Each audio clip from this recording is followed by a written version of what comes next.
Rotativa del aire, Mabel Huertas y Jorge Turpo las acompañan esta mañana y lo anunciado, habíamos indicado que vamos a tratar el tema de las propuestas desde el Ejecutivo para intentar contener el avance de la delincuencia a nivel nacional. Una de ellas es lo que anunció el presidente del Consejo de Ministros, Aníbal Torres, en relación de que se quiere armar, ¿no? Que los serenos, los miembros del Servicio de Serenazgo utilicen armas de fuego. Estamos en contacto con Nicolás Ceballos, él es criminólogo y ex viceministro de Seguridad Pública, a quien le damos la bienvenida. ¿Cómo está, señor Ceballos? Bienvenido a RPP. Mabel, Jorge, muy buenos días. Buenos días. A ver, ¿cuál es su primer acercamiento a este anuncio del premier Aníbal Torres? ¿Realmente se puede combatir, digamos, la inseguridad ciudadana con este tipo de medidas, que los serenos estén armados? Mire, acá no se trata de poner en duda las buenas intenciones de la gestión. Lo que pasa aquí es una evidencia de un problema de fondo, que seguimos tomando decisiones basadas en la intuición y la popularidad de las medidas.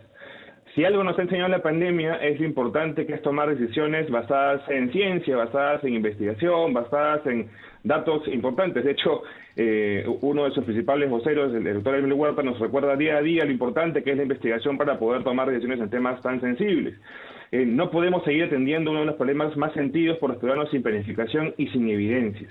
Y este vuelve a ser uno de los casos en los cuales no queda claro cuál es el sustento técnico con el cual se tomaría esta decisión de armar los serenazgos, ¿no? Sí, de hecho, aquí a nuestras manos ya ha llegado el proyecto de ley y hay varias páginas dedicadas al sustento, ¿no? De por qué la motocicleta, la exposición de motivos.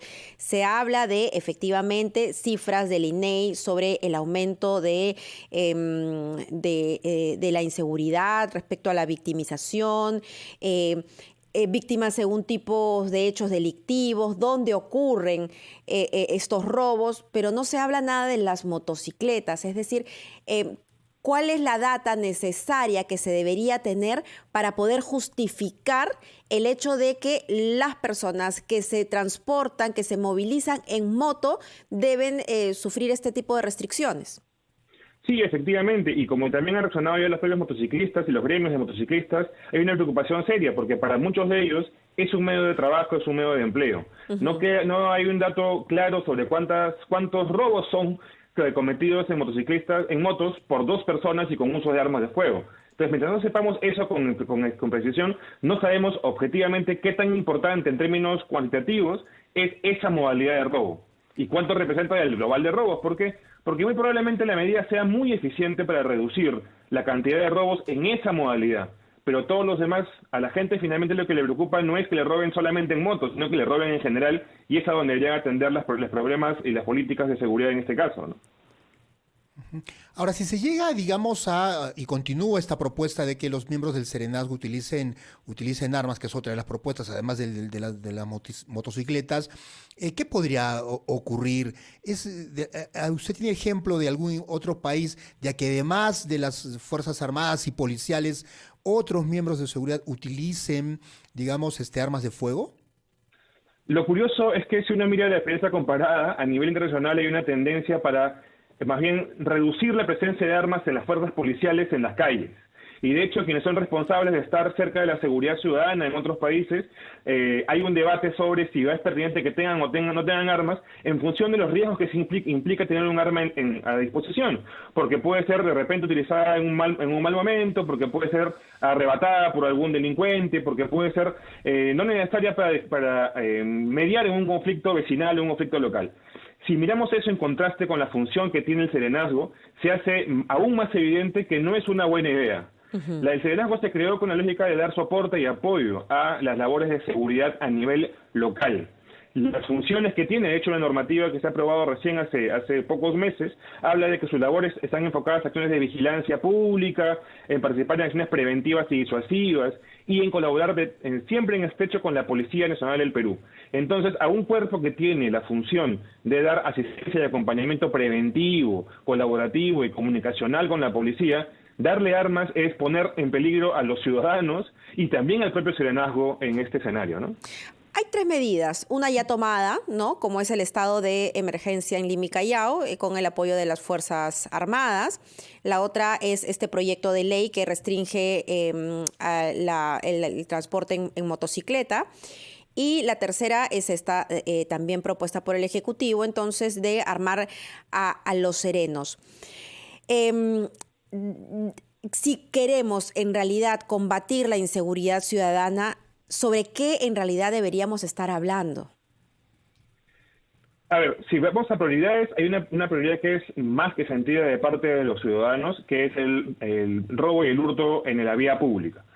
Como hemos vuelto nuevamente a la vida activa después del encierro durante estos meses, la gente está en la calle y la gente está trabajando en las calles. Entonces sí hay una necesidad de que se pueda dar respuesta más inmediata al robo y hurto en los paraderos, en los establecimientos comerciales, y esa debe ser sin duda alguna prioridad, pero basada en una estrategia de identificación de cuáles son los centros más populados, más recurridos y donde hay mayor incidencia delictiva. Ahí se puede hacer un trabajo muy interesante articulado entre las municipalidades y la policía para que el recurso hecho policial de serenazgo se ponga a disposición de la policía para patrullar y para vigilar estos lugares. Y estamos convencidos de que es una muy buena forma de trabajar.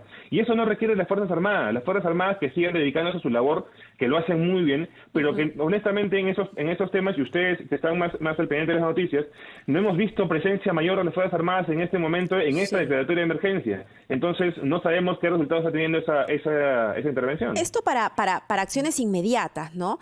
Pero si realmente queremos cambiar esta situación en nuestro país, seguro que hay medidas de largo aliento que se deben tomar. Yo recuerdo que en la época del presidente, en el gobierno de Ollanta Humala, sí se habló de una reestructuración, inclusive se habló de cómo reestructurar la preparación de los efectivos policiales, ¿no?, en la propia escuela, y otros cambios que también, la verdad es que tema de comunicaciones que no se llegaron a ejecutar. Pero desde entonces, honestamente, debido a la crisis permanente en la que estamos hace ya cerca de 5 o 6 años, no se ha vuelto a tocar ese tema. ¿Cómo cambiar, reformular todo la policía para poder tener una mejor seguridad en las calles, en todas las regiones?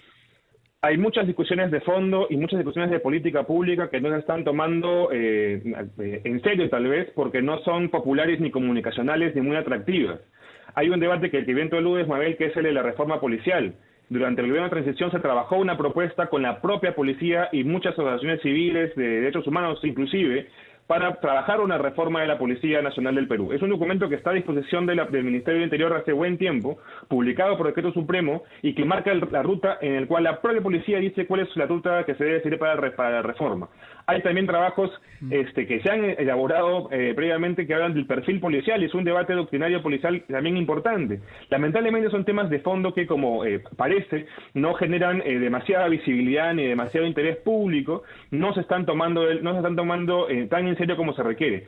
Se puede sumar a eso discusiones sobre la política de seguridad ciudadana, la política contra el crimen organizado, la política antidrogas, las políticas, los programas presupuestales, en fin, todo un entramado grande de políticas y instrumentos de gestión que no están siendo discutidos.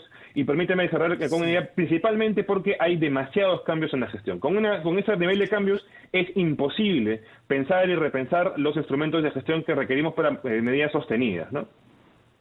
Y le ruego una respuesta bastante breve. Se habla mucho ahora y dicen, bueno, hay que expulsar a los ciudadanos extranjeros que han venido a delinquir. Eso tampoco resuelve el problema de fondo, digamos. Es decir, también hay delincuencia de ciudadanos peruanos.